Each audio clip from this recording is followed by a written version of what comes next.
Olá, sejam todos muito bem-vindos ao canal. No vídeo de hoje nós vamos dar continuidade à leitura deste livro, A Igreja Doméstica e a Igreja Volta para Casa. Nós estamos no capítulo A Igreja Doméstica.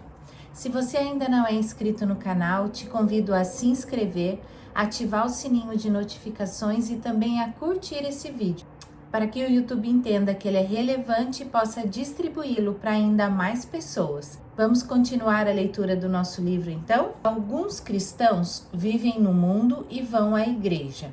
Outros vivem na igreja e vão ao mundo. Esta conscientização tem estado muito longe de ser encarnada em nossa vida e ministério. Só quando a gente acordar de manhã e perceber que dormimos na igreja, da qual eu sou o pastor, minha esposa é a pastora auxiliadora, nossos filhos são membros participantes. Juntos, com essa consciência, formamos uma comunidade eclesial em nosso lar. Ali mesmo estamos na igreja e somos a igreja. A igreja doméstica, antes de buscar uma ação ad extra, ou seja, um alcance dos de fora, deve exercer uma missão ad intra. Isto quer dizer, deve ter uma natureza e ação voltadas para dentro. Isso não deve ser por força institucional, mas por uma motivação orgânica que emana do fator Emmanuel, inerente a todas as famílias. A consciência de que seu nome é Emmanuel, Deus conosco, e habita conosco em nossa casa. Entretanto, esta noção permanece adormecida através dos séculos. O ministério na igreja doméstica pode e deve ser exercido pelo poder compartilhado do marido e da esposa, contando ainda com a participação ativa dos filhos. Desde os tempos mais remotos, a família cristã tem sido chamada a igreja doméstica e provavelmente Atos 11:26 seja uma referência a uma dessas igrejas familiares. Uma pergunta queima-roupa: com que frequência você concebe ou percebe a igreja como igreja doméstica? Qual é o seu grau de consciência sobre o fato da igreja ter sido projetada, fundada e ser mantida para existir e funcionar nos lares? Por mais sinceros e bem-intencionados que sejam os cristãos, a impressão que se tem é que ainda vivem condicionados por um dualismo. Os cristãos vivem no mundo e vão à igreja. Não podemos condenar as diversas expressões da igreja corporativa e seus diversos ambientes, e até mesmo os segmentos eclesiais concentrados nas catedrais.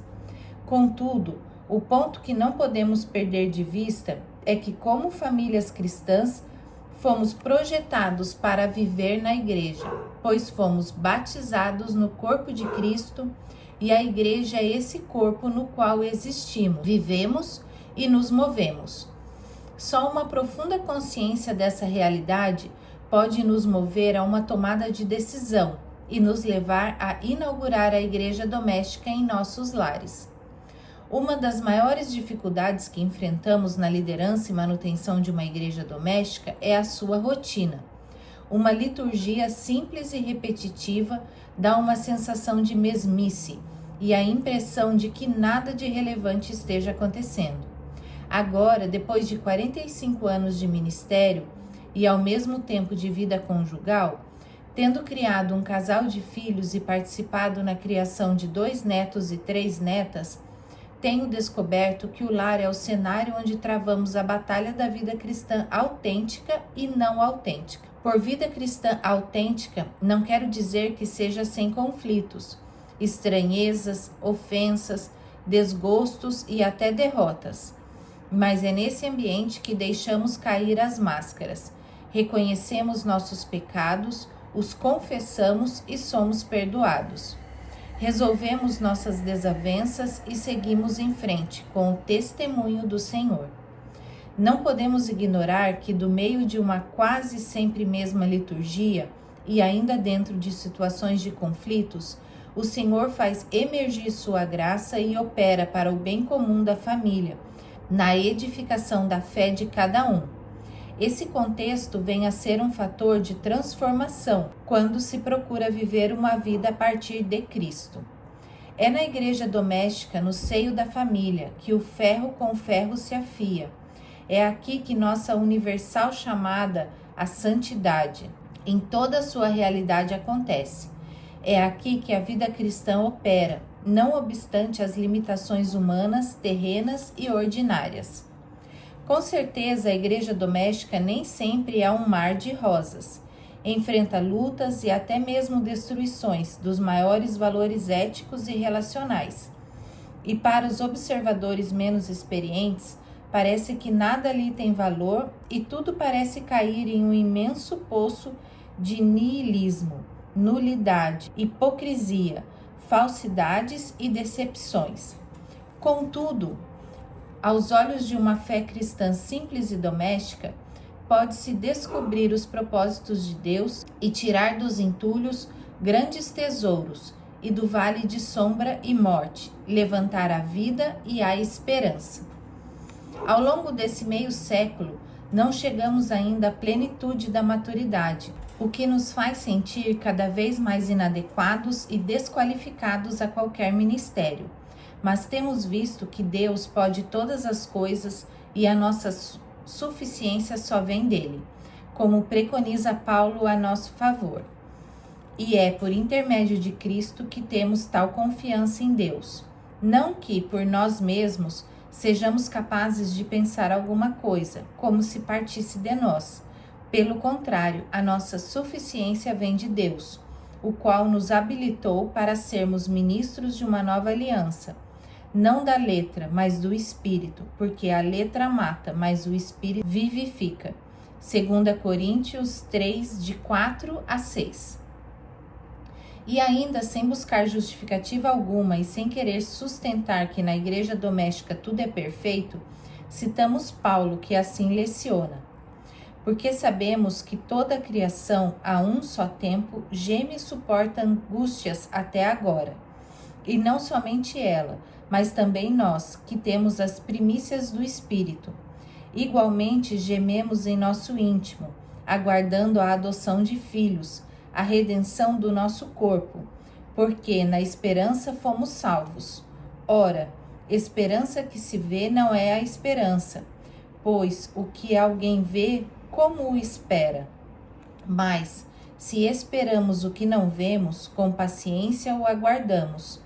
Também o Espírito, semelhantemente, nos assiste em nossa fraqueza, porque não sabemos orar como convém, mas o mesmo Espírito intercede por nós, sobremaneira, com gemidos inexprimíveis. Romanos 8, de 22 a 26. O que defendemos aqui é que o lar é o epicentro dos relacionamentos das pessoas. A igreja doméstica é o cenário de um drama real, onde acertos e erros são cometidos. É o palco onde arrependimento e perdão são praticados. É onde todos veem todos e devem viver a vida comum do lar com discernimento. Não podemos minimizar o valor da igreja ad extra, mas para que essa possa atingir melhor sua plenitude de propósitos e de sua missão, a igreja ad intra é nosso campo experimental, ou seja, onde somos testados, e é ela que dá autenticidade tanto a si mesma como à outra.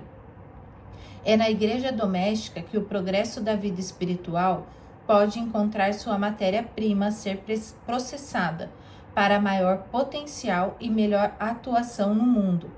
Seja como for, todos somos chamados a viver a vida cristã primariamente em nossos lares, seja com cônjuges, pais, mães ou filhos e filhas, sogros, genros e noras, e netos e netas.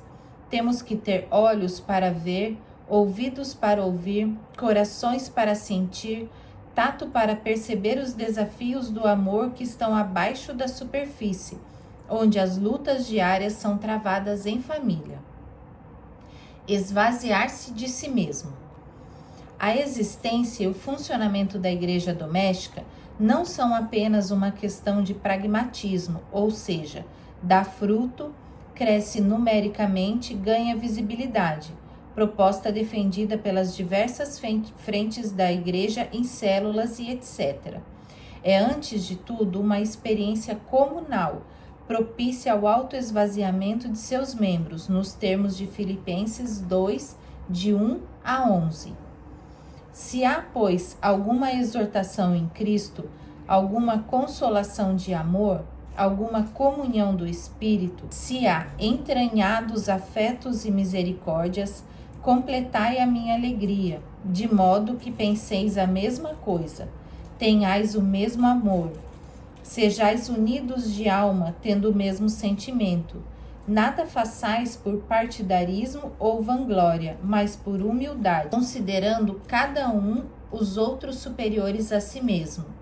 Não tenha cada um em vista o que é propriamente seu, senão também cada qual o que é dos outros. Tende vós o mesmo sentimento que houve também em Cristo Jesus, pois ele, subsistindo em forma de Deus, não julgou como usurpação o ser igual a Deus. Antes, a si mesmo se esvaziou, assumindo a forma de servo, tornando-se em semelhança de homens e reconhecido em figura humana. A si mesmo se humilhou, tornando-se obediente até a morte e morte de cruz. Pelo que também Deus o exaltou sobremaneira e lhe deu o nome que está acima de todo nome, para que ao nome de Jesus se dobre todo joelho, nos céus, na terra e debaixo da terra, e toda língua confesse que Jesus Cristo é Senhor, para a glória de Deus Pai. Uma pergunta, mas isso não poderia acontecer no contexto de uma boa categoga. Claro que sim, pois o Espírito Santo e a Palavra de Deus não estão adstritos de nenhuma situação física ou ideológica como condição para sua operação. Entretanto, é difícil negar que o lar não tenha preferência para essa atuação, pois a própria natureza da igreja doméstica evoca essas manifestações. Nosso texto em Filipenses traz a expressão a si mesmo se esvaziou e mostra o apóstolo chamando os cristãos a uma entrada no autoesvaziamento de Cristo, revelando que entre o Pai e o Filho não há uma competição, mas uma reciprocidade onde cada um cede suas prerrogativas ao invés de reivindicá-las. O verbo, na terceira pessoa e na voz reflexiva, esvaziou-se, indica uma ação que o sujeito pratica a si mesmo, o que denota total entrega e abnegação. Mais do que mera renúncia, o sujeito abre mão, não de coisas, mas de si mesmo. É uma experiência de entregar-se ou derramar-se como água, num ato de plena voluntariedade e sacrifício próprio. Assim também somos chamados a fazer essa entrega como a mais perfeita e a mais livre resposta de amor, àquele que nos amou primeiro. Esta manifestação de rendição é o valor fundamental do matrimônio e da família. Temos aqui um esvaziamento pessoal no âmbito doméstico, que opera entre os membros da família. Esvaziamento este que surge no meio dos labores da família cristã. Então passamos a experimentar um clima de ascetismo no lar, quando abraçamos com discernimento e cuidado o real labor vivido no lar com essa nossa vocação em Cristo. Nosso desafio é progredir de uma conjectura de meros sentimentos ou teorias teológicas para uma realidade. Temos que entender e aceitar que o cerne desse esvaziamento é uma vida que emana a partir de uma maneira única e cheia de graça, em que o casamento cristão e a família desempenham suas funções orgânicas e seus papéis, como pais e mães, filhos e filhas, genros e noras, netos e netas, sogros e sogras e etc. Precisamos ter nossos olhos abertos, como os 2 discípulos de Emaús, para poder discernir e usufruir da presença do Senhor como centro de nossa igreja doméstica. Esta chamada ao esvaziamento e ao amor em família é bem mais que uma ordenança. É uma aliança em Jeová excede.